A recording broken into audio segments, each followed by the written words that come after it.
tugas Pancasila. Yang pertama, ada soal masyarakat madani harus melakukan fungsi-fungsi dari masing-masing.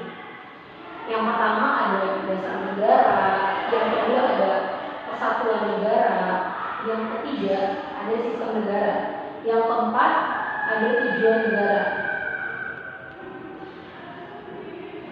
Soal nomor 2, dalam peradaban dunia pendidikan juga membutuhkan masyarakat madani.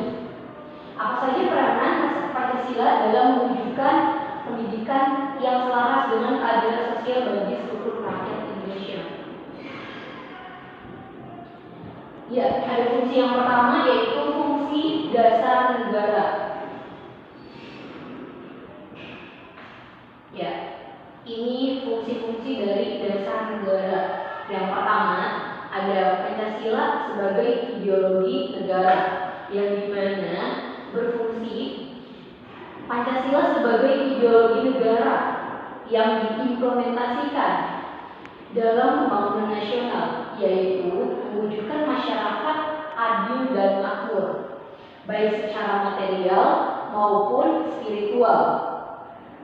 Ya, fungsi yang kedua, Pancasila sebagai dasar negara, yang dimana Pancasila sebagai dasar negara atau sering juga disebut sebagai dasar falsafah negara, mengandung pengertian bahwa Pancasila sebagai dasar mengatur penyelenggaraan pemerintahan. Ya, ini lanjut ke fungsi yang ketiga, yang dimana Pancasila sebagai jiwa bangsa Indonesia. Pancasila sebagai jiwa bangsa lahir bersamaan dengan adanya bangsa Indonesia, yaitu pada zaman Sriwijaya dan Majapahit. Hal ini diperkuat oleh Profesor Mr. A.G. Prigodipdo dalam tulisannya tentang Pancasila. Ya, lanjut fungsi keempat, ada fungsi Pancasila sebagai kepribadian bangsa Indonesia, yang dimana fungsi ini Pancasila diwujudkan dalam sikap mental, tingkah laku, serta perbuatan. Sikap mental dan tingkah laku yang dimaksud adalah bangsa Indonesia mempunyai ciri khas yang membedakannya dengan bangsa lain. Ciri khas inilah yang dimaksud dengan kepribadian. Ada fungsi yang kelima, yaitu Pancasila sebagai pandangan hidup bangsa, yang dimana Pancasila sebagai pandangan hidup bangsa mengandung makna bahwa semua aktivitas kehidupan bangsa Indonesia sehari-hari harus sesuai dengan sila-sila dari Pancasila. Nah, ada fungsi yang keenam, yaitu Pancasila sebagai sumber dari segala sumber, yang dimana sumber tertib hukum Republik Indonesia adalah pandangan hidup, kesadaran, cita-cita hukum, serta cita-cita moral yang meliputi suasana, kejiwaan, serta watak bangsa Indonesia. Nah, lanjut ke fungsi yang ketujuh, yang dimana Pancasila sebagai perjanjian luhur bangsa Indonesia. Maksud dari ini, pada saat bangsa Indonesia mendirikan negara atau proklamasi 17 Agustus 1945, bangsa Indonesia belum mempunyai undang-undang dasar negara yang tertulis. Ya, kita lanjut ke fungsi yang ke-9, yaitu Pancasila sebagai falsafah hidup yang mempersatukan bangsa, yang dimana sebagaimana nilai dari sila ketiga, yaitu persatuan Indonesia, Pancasila merupakan sarana yang ampuh untuk mempersatukan bangsa Indonesia. Baik, sebelumnya perkenalkan nama saya Ian Marian. Di sini saya akan melanjutkan presentasi atau menjelaskan apa yang sudah dijelaskan Febri. Di sini ada persatuan negara dari poin B. Di sini ada beberapa fungsi-fungsi dari poin B, yaitu yang pertama adalah mengatasi perbedaan. Untuk mengatasi perbedaan ini yaitu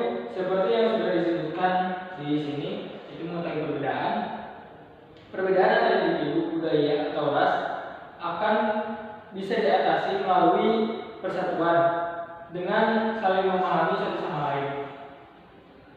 Dengan saling sebuah persatuan akan bisa terjadi.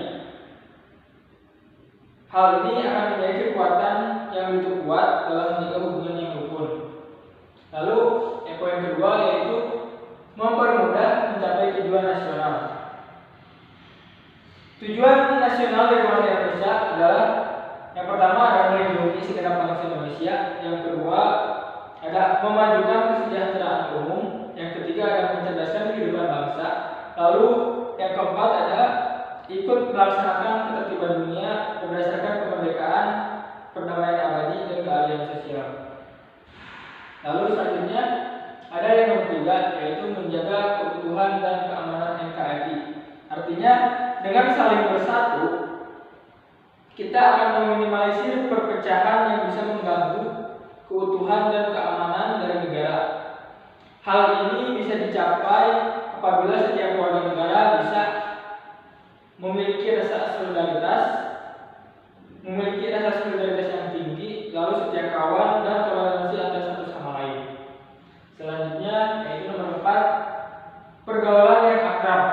Artinya rasa keakraban akan bisa dibangun melalui persatuan dan kesatuan yang kuat. Dari sini setiap warga negara akan bisa hidup saling rukun, rajin tolong menolong, dan juga akrab. Yang poin yang kelima dari fungsi persatuan negara yaitu pembangunan negara yang lebih mudah. Artinya rasa persatuan akan bisa menimbulkan rasa kepedulian yang tinggi. Tiap warga negara akan peduli dengan perkembangan negara, berusaha melakukan yang terbaik agar hal ini bisa berjalan dengan lancar. Lalu bentuk pertolongan yang bisa diberikan adalah dengan membayar pajak tepat waktu ataupun menjaga lingkungan dari berbagai kerusakan. Dengan begitu negara akan bisa cepat berkembang, terutama dalam sektor pembangunan. Ya, saya di sini akan menjelaskan lagi untuk fungsi sistem negara. Yang dimana yang pertama ada sistem pemerintah presidensial, dan yang fungsi kedua sistem pemerintahan parlementer. Fungsi yang ketiga sistem pemerintahan semi presidensial. Yang keempat sistem pemerintahan komunis. Yang kelima sistem pemerintahan demokrasi liberal. Dan yang keenam sistem pemerintahan liberal. Nah, yang dimana fungsi yang pertama ini sistem pemerintah presidensial, yaitu negara Republik Indonesia menganut sistem ini, sistem yang memilih kekuasaan eksekutif lewat pemilihan umum. Pada sistem ini rakyatlah yang memilih siapa presidennya. Pada sistem ini nantinya presiden akan menjalankan perannya sebagai kepala negara sekaligus kepala pemerintahan. Memiliki kewenangan memilih dan mengangkat pejabat-pejabat pemerintahan. Presiden juga mendapatkan jaminan konstitusi sehubungan kewenangannya dalam bidang legislatif. Negara Indonesia menganut sistem ini.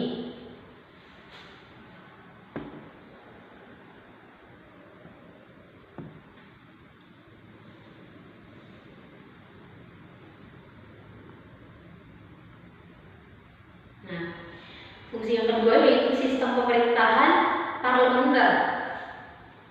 Di sistem ini, parlemen memegang peranan yang sangat penting. Perdana menteri dipilih dan diangkat oleh parlementer. Demikian pula sebaliknya. Parlemen bisa memberhentikannya dengan cara memberikan statement mosi tidak percaya. Di dalam sistem parlemen dimungkinkan ada perdana menteri dan presiden. Namun, di sini presiden hanya bertindak selaku kepala negara.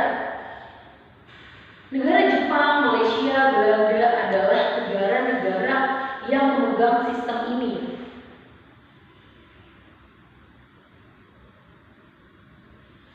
Nah, ada sistem pemerintahan semi presiden yang ketiga ya.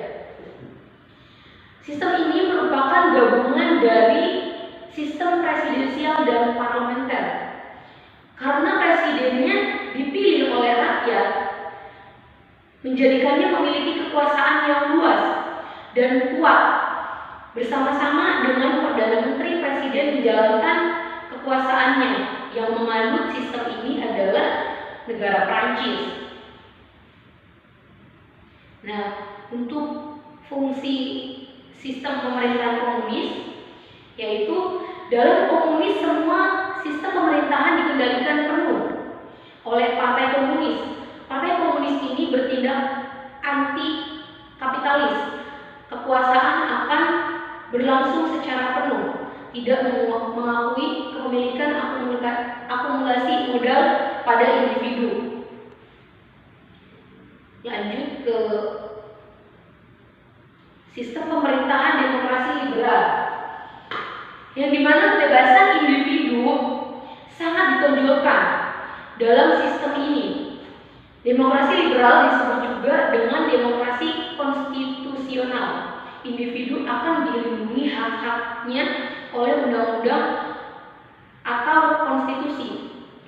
Apapun keputusan yang diambil oleh pemerintah, jangan sampai melanggar kebebasan individu. Amerika Serikat dan negara-negara persemakmuran menjalankan sistem ini. Ya, untuk fungsi sistem negara yang keenam, di mana sistem pemerintahan liberal. Sistem pemerintahan liberal di sini maksudnya bebas, kebebasan dalam segala hal, persamaan hak-hak dan berpolitik. Sistem liberal sangat menentang keras adanya pembatasan yang dilakukan oleh pemerintah dan agama. Selanjutnya yaitu poin D, yaitu tujuan negara. Sini ada beberapa poin dari tujuan negara. Yang pertama ada tujuan perlindungan, yang kedua ada tujuan kesejahteraan, yang ketiga ada tujuan pencerdasan, dan yang keempat ada tujuan ketertiban atau perdamaian.